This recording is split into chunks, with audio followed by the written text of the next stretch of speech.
Hello दोस्तों, मैं गुंजन राजपूत सफ़र तय कर रही हूँ कहानियों का। और इस कहानियों के सफ़र में आज की कहानी है बरसात की एक रात। दोस्तों, ये कहानी मैंने आज से कुछ 4-5 साल पहले लिखी थी और उस समय इस कहानी को पढ़कर बहुत सारे लोगों ने इसकी सराहना की थी। उम्मीद है आप भी सुनेंगे और आपको भी पसंद आएगी। चलिए कहानी शुरू करते हैं। बारिश। मुझे हमेशा से बारिश से थोड़ी सी नाराज़गी रही है, और क्यों ना हो। इसने कितनी बार मुझे ज़रूरी कामों के लिए देरी करवाई है, कितनी बार मेरे बाहर जाने के प्लान को चौपट किया है। मेरे जीवन में इसकी अहम भूमिका रही है। मैंने सोचा नहीं था कि अचानक ये बारिश कुछ ऐसा कर देगी कि मेरी सारी नाराज़गी एक दिन इसी में धुल जाएगी। बात 2 साल पहले की है, जब मैं भोपाल से दिल्ली आ रही थी। रात का सफ़र और ट्रेन में आरक्षण ना हो तो परेशानी तो होती ही है। मेरा जाना अगर ज़रूरी नहीं होता तो शायद कभी न जाती ऐसे, लेकिन क्या करें, बॉस ने बहुत ज़रूरी काम के सिलसिले में छुट्टी ख़त्म होने के 1 हफ्ते पहले ही बुला लिया था, और वो भी अचानक। खैर छोड़ो, मैं घर से बहुत सारी हिदायतों की गठरी साथ बांधकर निकल ही रही थी कि अचानक मेरी बहन तान्या ने बताया कि दीदी, आपका जाना आज मुश्किल लग रहा है। मौसम ख़राब हो रहा है, बादल गरज रहे हैं, बिजली चमक रही है, ऐसे में बहुत परेशानी होगी जाने में। उसकी बात सुनकर मैंने एक बार ऊपर की ओर देखा, फिर अपने फ़ोन की ओर, और मुझे याद आया कि रिया, तेरा आज जाना बहुत ज़रूरी है। अगर नहीं गई तो बॉस को क्या जवाब देगी। मैं नहीं चाहती थी कि मुझे मिले किसी काम के लिए मुझे अंत समय पर मना करना पड़े, तो बस यही सोचते सोचते मैं घर से निकल गई। स्टेशन पर पहुंचकर टीसी से बहुत मनुहार की कि वो मेरी टिकट बना दे और सीट दे दे, किंतु उसका हर बार एक ही जवाब, मैडम सीट होती तो आपको अब तक मिल जाती। मेरे बहुत विनती करने पर उसने मेरी टिकट बना दी, जिससे मैं ट्रेन में चढ़ सकती थी, लेकिन सीट देने का उसने कोई वादा नहीं किया। मैं अपना छोटा सा बैग लेकर डिब्बे में चढ़ गई और देखने लगी कि कहीं कोई सीट खाली हो तो बैठ सकूं उस पर। बिजली जोर से चमक रही थी। ऐसा लगा जैसे बारिश की कुछ बूंदें बिना टिकट के डिब्बे में चढ़ रही हूँ। एक डिब्बा छोड़कर दूसरे डिब्बे में मुझे भाग्य से एक सीट मिल गई, मेरी पसंदीदा सीट, साइड लोअर। मेरी जगह अगर आप होते तो शायद आपके चेहरे पर खुशी से एक मुस्कुराहट ज़रूर आती। सच बताऊं तो मेरे भी वो वाली मुस्कुराहट आ ही जाती अगर वो कुछ बूंदें मेरी सीट पर न गिरी होती। मुझे नहीं पता था कि आज बारिश किसी और इरादे से आई है। वो शायद मेरी नाराज़गी ख़त्म करने आई थी, मेरी तरफ दोस्ती का हाथ बढ़ाने आई थी। मैंने अपने रुमाल से सीट को पोंछा और उस पर बैठ गई। ट्रेन भोपाल से निकल चुकी थी। मैं मन ही मन बस प्रार्थना किए जा रही थी कि जिस भी भले मानस की ये जगह हो वो ना आए। रात का सफ़र था तो कुछ देर बाद ही मुझे हल्की सी नींद ने घेर लिया। मैडम, मैडम आपका दुपट्टा, ओ मैडम आपका दुपट्टा, संभालें इसे, एक महिला मुझे थोड़ा हिलाते हुए बोल रही थी। देखा तो इतने में एक अजनबी ने मेरा दुपट्टा उठाकर सीट पर रख दिया। उस महिला को अपना सामान खींचते हुए शायद दरवाजे की तरफ जाना था, जिसमें मेरा दुपट्टा नीचे गिरकर उनका रास्ता रोक रहा था। मैंने उस अजनबी को देखा, जो कि देख चुका था कि मैंने उसे दुपट्टा उठाते हुए देख लिया है, तो उसने उस महिला की तरफ आंखों से इशारा किया। मैं समझ गई कि मेरे दुपट्टा उठाने की सफाई दे रहा है। बारिश धीरे धीरे तेज़ होने लगी। मैं खिड़की बंद करने को उठी तो वो अजनबी मेरी मदद के लिए मुझसे पहले उठ गया और मेरी खिड़की बंद कर दी। मैं धन्यवाद देते हुए बैठ गई। वो मेरी ही सीट जो मुझे मिली थी, उस पर ही मेरे सामने आकर बैठा हुआ था। मेरा मन हुआ कि पूछूं उससे, वो यहाँ क्यों बैठा है? क्या ये सीट उसकी है?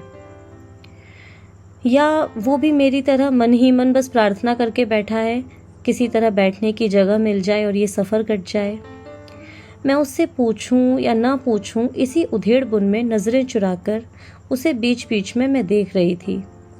वो भी शायद समझ गया था कि मैं कुछ कहना चाहती हूँ उसे ऐसे चोरी से देखते देखते फिर मुझे हल्की सी नींद आ गई। एक्सक्यूज़ मी, टिकट दिखाइए। टीसी की जब ये आवाज़ मेरे कानों में पड़ी तो मैं आंख खोलकर उसे पूरी कहानी बताने ही वाली थी कि इतने में उस अजनबी को मैंने कहते सुना, देखिए ये मेरे साथ है। वो दरअसल इनका साथ चलने का प्रोग्राम अचानक से बना तो सीट नहीं मिल पाई। टीसी ने उसकी बात सुनी और कहा, ठीक है, लेकिन डिब्बे में चढ़ने से पहले कोई टिकट बनवा लेते। ये सुन मुझे लगा कि इससे पहले कि ये कुछ और बोले मुझे टिकट दिखा देनी चाहिए। मैंने आंखें खोलकर बड़ी सहजता से टीसी को अपनी टिकट दिखा दी। टीसी जा चुका था और मेरी नींद भी शायद अपने साथ ले गया। मैंने सोचा नहीं था कि इस तरह के भी लोग होते हैं जो बिना किसी वजह के, बिना जाने पहचाने किसी की बिना मांगे मदद करते हैं। मैं उसे देख ही रही थी कि इतने में उसने मेरी तरफ हाथ बढ़ाते हुए कहा, हेलो, मेरा नाम आकाश है। मैंने हल्की मुस्कुराहट के साथ उससे हाथ मिलाया और अपना परिचय दिया, हेलो, मैं रिया। मैंने महसूस किया कि एक अलग ही चमक थी उसकी आंखों में। आगे वो कहने लगा, सॉरी, वो आप सो रही थी तो मैंने सोचा टीसी से मैं ही बात कर लेता हूँ। मैंने उसे धन्यवाद दिया और बताने लगी कि कैसे सच में मेरा आखिरी वक्त पर जाने का प्लान बना और मुझे निकलना पड़ा। धीरे धीरे हमारी बातें बढ़ने लगीं। उसने अपने बारे में बहुत कुछ बताया और मैंने भी थोड़ा बहुत उसे अपने बारे में बताया। बारिश बहुत तेज़ होने लगी।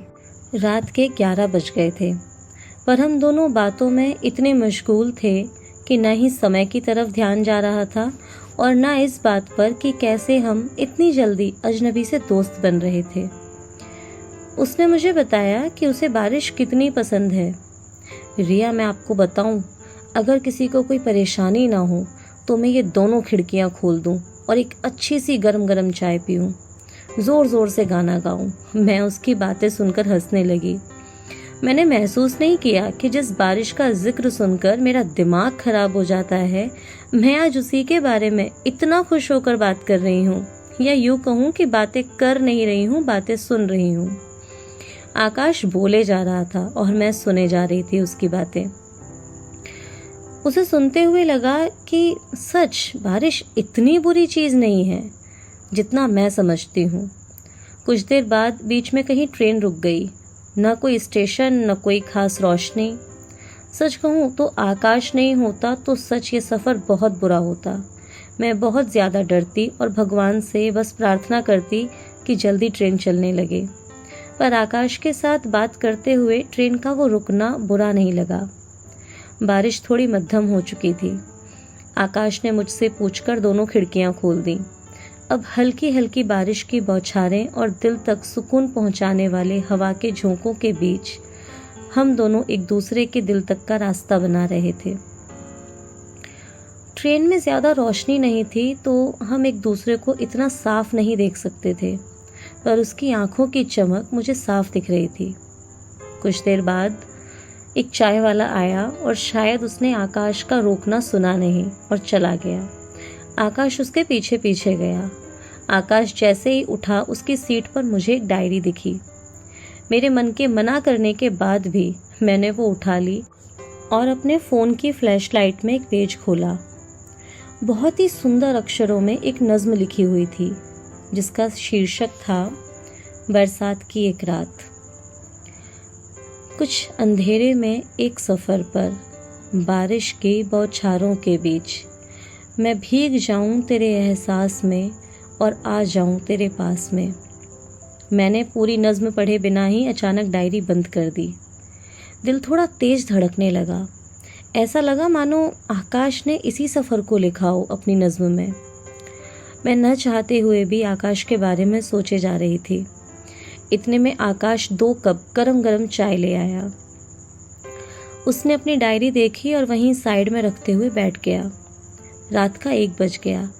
बारिश थोड़ी तेज़ होने लगी। आकाश खिड़की बंद करने को उठने लगा तो मैंने कहा, रहने दो कुछ देर, ऐसे ही बैठते हैं। मैं सोचने लगी कि ये क्या हुआ मुझे, मैं बारिश पसंद कर रही हूँ या आकाश मुझे कुछ कुछ पसंद आ रहा है। चाय पीते पीते हम दोनों ही बारिश का लुत्फ लेने लगे। आकाश ने पूछा, रिया क्या तुम नज्म, शायरी या कविताओं में दिलचस्पी रखती हो? मेरे हाँ कहने पर उसके चेहरे पर एक मुस्कुराहट चहकने लगी। उसने कहा, चलो फिर मैं तुम्हें अपनी एक नज्म सुनाता हूँ, सुनोगी? मैंने कहा, ज़रूर ज़रूर, हम भी तो देखें जनाब कितना उम्दा लिखते हैं आप।